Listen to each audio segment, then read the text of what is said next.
сайн байцгаана уу? Намайг Мөхцөл гэдэг. За Монголоос ирээд хараад хэлүүлэх хаалгаа хийлгэжээс байгаа. Тэгээд тэр талаараа сэтгэлээ та бүхэнтэй хуваалцаж байгаамаа.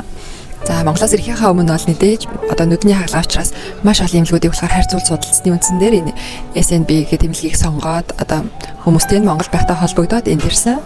За ирээд би одоо уржигдэр хаалгаанд орсон. За хаалганы явцад болохоор эхлээд бүтэн тойрч шинжилгээ өгөөд яг хаалгаанд ямар хаалгаа сонгох уу гэдэг төрлөө сонгосон. Тэгээд лазик хаалгаа хийлгэсэн болохоор ер нь яг тухайн өдөртөө бол нэлээ ингээд харж чадахгүй гэл баал ер нь бол ингээд нэлээ ер нь хамт хүнтэй ирсэн бол маш зөв сонголт болсон байлээ. Тэгээд маргааш нь бол хоноод босоод ирэхэд бол яг 100% бол энгийн биш. Гэрнээ ер нь бол 90% бол нэлээд дэжгүй гоё харддаг болсон байсан. Өнөөдөр би одоо яг 3 дахь өдөр нь байгаа л 3 дахь өдөр нь буюу 2 хонцсныхаа маргааш нь эмнэлэг дээрээ тавтан үзлэгээр ирсэн.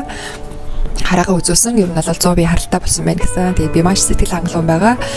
Мөн энд эмнэлэг дээрээ нөгөө монгол хүмүүстэй өмнө холбогдож байгаа гэсэн чинь тэгээд яг хаалганы явцдаа ч гэсэн яг орчуулагчтайгаа орсон. Тэгээд орчуулагчтай орсон болохоор яг ингэрээ тэгэрээ гэдгийг болохоор монголоор тайлбарлаа. Тэгээ илүү хантай байсан. Ер нь бол яг ингээд айх гэхээс илүүтэйгээр бас яг нүдэн дээр ингээд юм тулаад ирэхээр бас нэлээ ингээд сандраад биеэ чангалаад тиймэрхүү тохиолдлууд их байсан.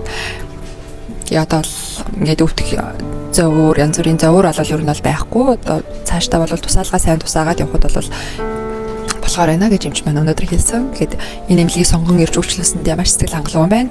Баярлаа. Ингээд хараагаад хэлүүлэхээр сонирхож байгаа хүмүүс маань энэ эмнэлгийг сонирхоод судлаад үзээрэй гэж зөвлөмөр байна.